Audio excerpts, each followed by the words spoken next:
2024 লোকসভা পৌরসভা ভিত্তিক কলকাতা, উত্তর কলকাতা, দক্ষিণ এবং যাদবপুরের মধ্যে টিএমসি এখানে মোট 97টা ওয়ার্ডে এগিয়ে আছে। বিজেপি আছে 45টি এবং সিপিএম আছে 2টি ওয়ার্ডে এগিয়ে আছে। 2024 সালের যে লোকসভা কেন্দ্রে বিজেপি এগিয়ে আছে। কলকাতা উত্তরে 24টা ওয়ার্ডে এগিয়ে আছে।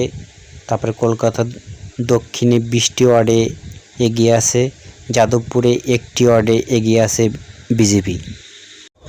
2019 সালের লোকসভা নির্বাচনে সেই সময় 51টি ওয়ার্ডে বিজেপি এগিয়েছিল।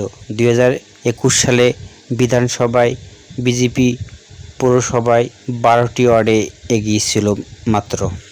2021 সালে পৌরসভা ভোটে বিজেপি মাত্র 3টি ওয়ার্ডে এগিয়েছিল। সিপিএম যে 2টি ওয়ার্ডে এগিয়ে আছে 2024 সালে, সেটা হল যাদবপুর লোকসভা সভায় 2টি ওয়ার্ডে এগিয়ে আছে সিপিএম।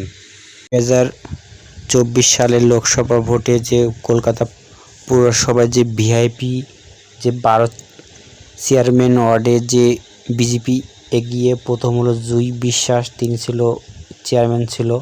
তারপরে সুদীপ পল্লে, তিনিও হলো বিজেপির চেয়ারম্যান ছিল। তারপরে দেবনীলা বিশ্বাস, তিনিও টিএমসির চেয়ারম্যান ছিল। সুকান্ত ঘোষ, তিনিও বিজেপির চেয়ারম্যান ছিল। সুমিতা ভট্টাচার্য, তিনিও বিজেপি টিএমসির চেয়ারম্যান ছিল। এরা থাকা সত্ত্বেও বিজেপি এদের আসনগুলো থেকে ওয়ার্ডে এগিয়ে আছে।